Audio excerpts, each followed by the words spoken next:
बिस्मिल्लाहिर्रहमानिर्रहीम। Unique college sector लोहवाल campus की जानिब से प्रोफेसर मोहम्मद आसिफ रजा आपसे मुखातिब हैं। आज इंशाअल्लाह अज़ीज़ principles of accounting chapter number 5 ledgers का प्रॉब्लम इलस्ट्रेशन नंबर 2 हम डिस्कस करने जा रहे हैं। तमाम स्टूडेंट्स अपनी बुक्स ओपन कर लें और आप लोगों ने पेज नंबर 103 ओपन कर लेना है। तो निकाल लेना बेटा पेज नंबर 103। यहाँ पर लिखा हुआ है enter the following transactions in journal and post them into the ledger। आपने पहले बनाना है जर्नल, उसके बाद लेजर्स बना देना है। तो लिखा है 1 जनवरी 2005 mister Anwar started business with cash ₹40,000 and furniture ₹10,000। तो कैश बिजनेस में जब लगाया था 40,000 रुपए हमारे पास कैश मौजूद था और 10,000 रुपए का फर्नीचर था। इन दोनों को जमा करने के बाद हमारे पास आ गया कैपिटल। तो कैश अकाउंट 40,000 रुपए से डेबिट, फर्नीचर अकाउंट 10,000 रुपए से डेबिट, इन दोनों को ऐड करने के बाद कैपिटल अकाउंट 50,000 रुपए से क्रेडिट। उसके बाद मेरा बेटा purchase goods on credit on account worth ₹15,000 from SN. हमने एसएन से 15,000 रुपए की चीजें उधार खरीदी है। तो परचेज अकाउंट डेबिट 15,000 से और ये चीजें उधार किससे खरीदी हैं? एसएन से। और अभी तक एसएन को हमने पैसे नहीं अदा किए, बल्कि एसएन को पेमेंट करना हमारी लायबिलिटी है। तो परचेज अकाउंट डेबिट और एसएन अकाउंट 15,000 से क्रेडिट हो जाएगा। उसके बाद नेक्स्ट ट्रांजैक्शन देखिए, सोल्ड गुड्स फॉर कैश ₹8,000। 8,000 रुपए की चीजें हमने उधार सेल की हैं। तो हमारे कैश में इजाफा हो गया और गुड्स में कमी होगी, हमारी इनकम में इजाफा होगा। Cash account debit, sale account credit 8,000 से। 3 तारीख में लिखी है 3 जनवरी 2005। आगे मुझे देखिएगा, sold goods on credit to Shakeel for ₹5,000। हमने शकील को 5,000 रुपए की चीजें उधार भेजी है। तो जब शकील को चीजें बेचेंगे तो शकील हमारा डेटर है, मींस कि हमारे एसेट्स हैं। तो शकील अकाउंट डेबिट और सेल्स अकाउंट क्रेडिट 5,000 रुपए से। उसके बाद आखिरी ट्रांजैक्शन है cash received from Shakeel ₹4,900 in full settlement of his account. बात याद रखें बच्चों, जहां पर लिखा हुआ है ना फुल सेटलमेंट, तो इसका मतलब है कि हमने अपनी रजामंदी से, अपनी मर्जी से उसको पैसे माफ कर दिए। क्या लिखेंगे? कैश अकाउंट डेबिट 4,900 रुपए से, डिस्काउंट अलाउ, ये हमारा एक्सपेंस हो जाएगा 100 रुपए से। Cash account debit, discount account debit, इन दोनों को ऐड करने के बाद शकील अकाउंट 5,000 रुपए से क्रेडिट हो जाएगा। अब मेरा बेटा हमने बनाने हैं इनके लेजर्स अकाउंट। कैश का बनेगा ledger 1, furniture 2, capital 3, purchase 4, SN 5। Cash का पहले बना लिया हमने, सेल 6, शकील 7, सेल का पहले बन गया और डिस्काउंट 8। तो मेरा बेटा 8 लेजर्स अकाउंट यहां पर हमने 1 बाय 1 बनाने हैं। तो सबसे पहले हम लेजर्स अकाउंट बनाने जा रहे हैं कैश का। जहां जहां कैश डेबिट हो रहा है वहां हमारा बेटा कैश को डेबिट कर देना है, और जहां जहां कैश क्रेडिट हो रहा है वहां हमने कैश को क्रेडिट कर देना है। तो देखिए मेरा सबसे पहले 40,000 रुपए से कैश डेबिट हो रहा है। 40,000 रुपए से कैश डेबिट हो रहा है, तो मुझे 40,000 रुपए से कैश की डेबिट साइड पर कैश को डेबिट कर देना चाहिए। अब 40,000 रुपए से कैश डेबिट हो रहा है, कैश के उलट कौन आ रहा है? Capital account. कैश के अगेंस्ट अकाउंट कौन सा आ रहा है जी? कैपिटल अकाउंट आ रहा है।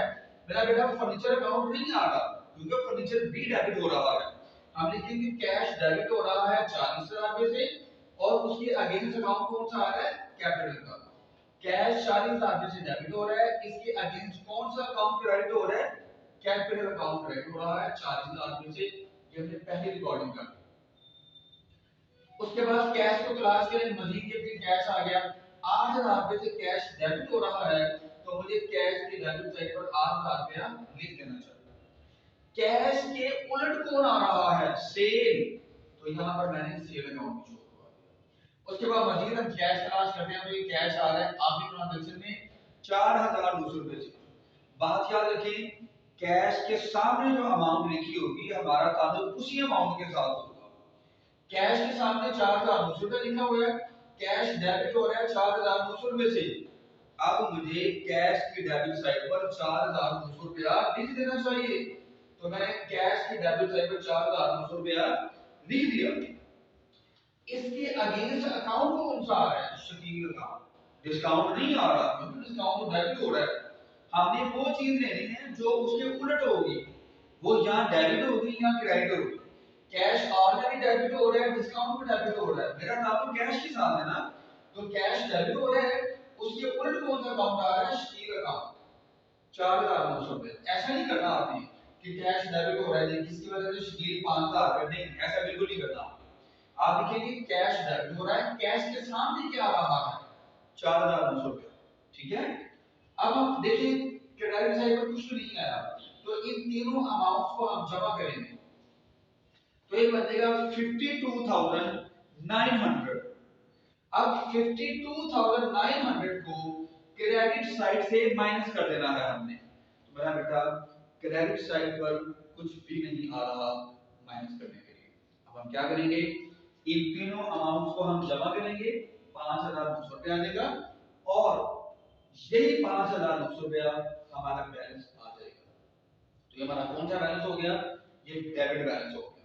तो ट्रायल बैलेंस आपने खुद ही बनाना है क्योंकि उस पैसे में ट्रायल बैलेंस नहीं मांगा हुआ, लेकिन आप खुद बनाएंगे तो आपको अंदाजा होगा कि दोनों साइड बराबर आ रही है कि नहीं आ रही। इंशाल्लाह बराबर आएंगी।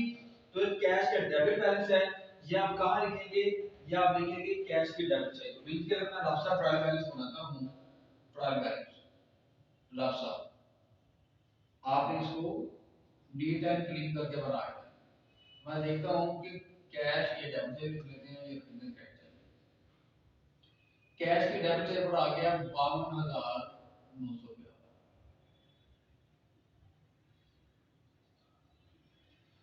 ठीक हो गया। उसके बाद बात करेंगे हम नंबर 2 पे फर्नीचर अकाउंट। अब हमने मेरा बेटा फर्नीचर की बात करी, तो देखिएगा फर्नीचर के सामने अमाउंट है 10,000 रुपया। फर्नीचर डेबिट हो रहा है 10,000 रुपये से। ठीक है। तो मुझे फर्नीचर की डेबिट साइड पर 10,000 रुपया लिख देना चाहिए। फर्नीचर के उलट कौन आ रहा है?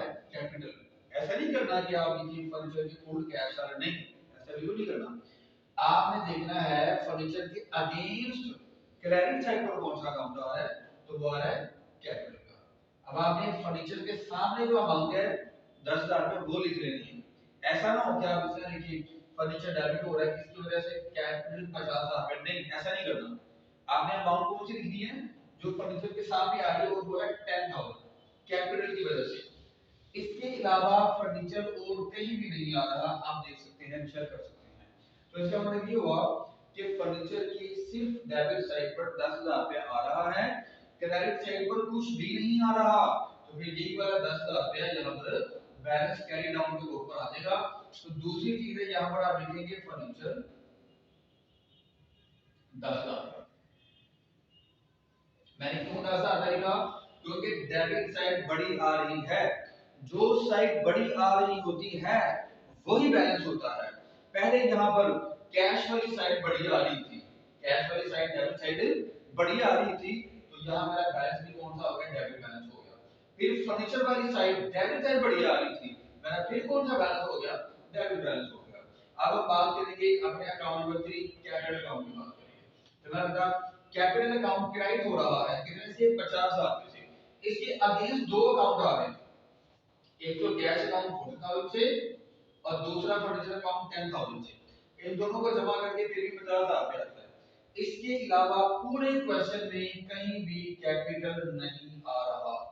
कैपिटल सिर्फ हमेशा एक मरतबा आता होता है, दो बार नहीं आ सकता। अब देखिए इन दोनों को जब आप ऐड करेंगे तो आ जाएगा आपको 50,000 क्रेडिट साइड पर। ठीक है। तो डेबिट साइड में कुछ भी नहीं है, तो जो इस साइड पर यानी कि क्रेडिट साइड पर 50,000 आ रहा है वही हमारा बैलेंस बन जाएगा 50,000। ठीक होगा मेरा बेटा? अब देखिए तो यहाँ पर बड़ी साइड कौन सी आ रही है? क्रेडिट साइड बड़ी आ रही है, तो हमारा बैलेंस भी कौन सा हो जाएगा मेरा बेटा? क्रेडिट बैलेंस हो जाएगा 50,000। ठीक है मेरा बेटा? वही देखिए अब हम बात करने जा रहे हैं परचेज अकाउंट की, अपने चौथे अकाउंट की बात करने जा रहे हैं। परचेज डेबिट हो रहा है, जो जो मैं करता जा रहा हूँ सर्कल कर रहा हूँ। अब परचेज अकाउंट 15,000 रुपए से डेबिट हो रहा है, तो परचेज की डेबिट साइड पर मैंने 15,000 रुपया लिख दिया। परचेज के अगेंस्ट कौन सा अकाउंट आ रहा है? एसन का अकाउंट आ रहा है, तो मैंने यहाँ एसन का अकाउंट भी लिख दिया। अब ये डेबिट साइड बढ़िया आ रही है, इसके अलावा और कहीं भी परचेज नहीं आ रहा, ठीक है। तो हम क्या लिखेंगे? परचेज अकाउंट 15,000 रुपए से डेबिट हो रही है, डेबिट साइड बढ़िया आ रही है, इस साइड में माइनस करने के लिए कुछ भी नहीं है, तो मेरा बैलेंस भी 15,000 रुपए डेबिट बैलेंस हो जाएगा परचेज का। अब मैंने यहाँ पर लिख देना है परचेज का बैलेंस है डेबिट बैलेंस 15,000, ठीक होगा मेरा बेटा। आगे बढ़ते देखिए एसेट की बात करते हैं, एसेट अकाउंट की बात कर लेते हैं हम।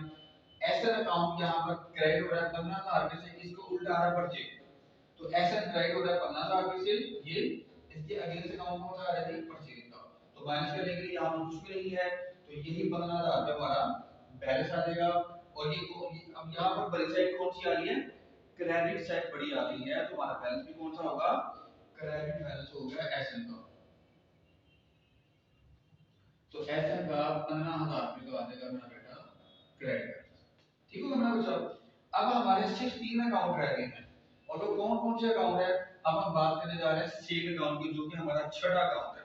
तो देखिए मेरा बेटा सेल 8,000 रुपए से क्रेडिट हो रही है, सेल 8,000 रुपए से क्या हो रही है?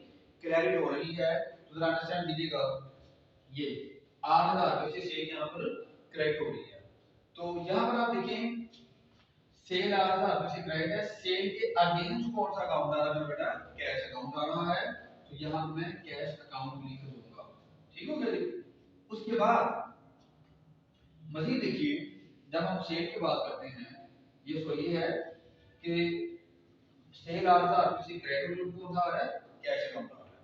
उसके बाद मजीद हम सेल को तलाश करते हैं, तो ये सेल आ रही है 5,000 रुपए से क्रेडिट हो रही है, सेल के अगेंस्ट कौन सा अकाउंट आ रहा है? शेड्यूल अकाउंट आ रहा है, तो यहाँ पर शेड्यूल अकाउंट गया, ठीक हो गया जी।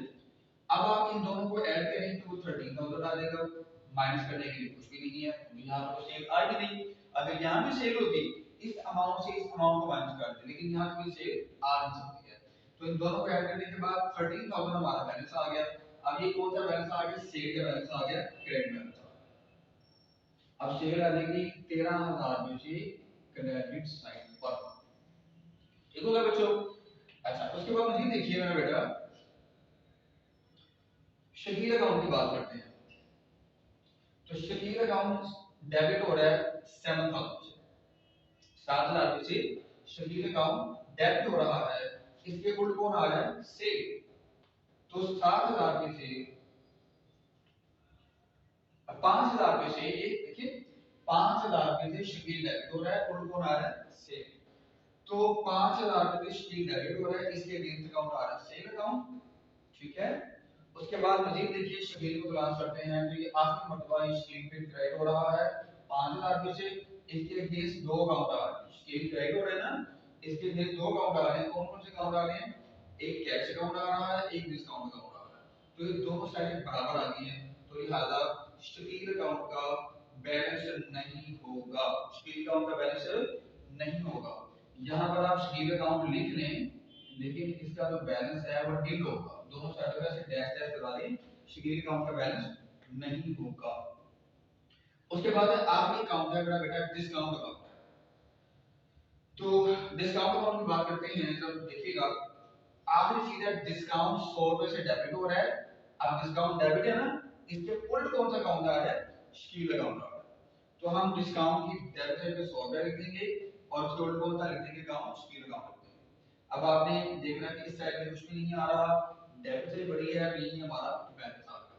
अब आपके पास 2 मिनट हैं, इसको जरा देख लें, इसको ध्यान से नोट कर लें, फिर 2 मिनट बाद मैं यहाँ से थोड़ा सा रेस करके ट्रायल बैलेंस आपका मुकम्मल कर दूंगा, फिर इसको आप बाकायदा तौर पे खुद ही बना लीजिएगा। तो मेरा बेटा मैंने यहाँ से एक अकाउंट साफ कर दिया है आपकी आसानी के लिए। अब देखें डिस्काउंट का डेबिट बैलेंस था ना, तो डिस्काउंट के सामने मैंने डेबिट बैलेंस में 100 का शो करवा दिया। अब आप देखिए जरा, आपने तमाम डेबिट बैलेंस को जमा कर देना है और तमाम क्रेडिट बैलेंस को जमा कर देना है, तो आपकी दोनों जो साइड है वो 78,000 से इक्वल आ जाएगी। मेरा बेटा ये क्वेश्चन जो इलस्ट्रेशन नंबर 2 है ये आपको मैंने करवा दी। मैंने तमाम अकाउंट भी बना दिए, एक एक चीज आपको सिखा दी। अब आपकी थोड़ी सी असाइनमेंट है और वो ये है कि आप लोगों ने खुद कोशिश करनी है प्रॉब्लम 1, 2 एंड 3, ये 3 प्रॉब्लम है ये आपने खुद करनी है। Do your self. अगर आपको कोई इश्यू होगा तो आप रब्ता कर लीजिए मैनेजमेंट से या डायरेक्ट मेरे से रब्ता कर लें, ठीक है। तो इंशाल्लाह बाकी जो बातें हैं फिर हम बाद में डिस्कस कर लेंगे। तो अपना ख्याल रखिएगा, दुआ में याद रखिए। अस्सलाम वालेकुम वरहमतुल्लाहि वबरकातुहू।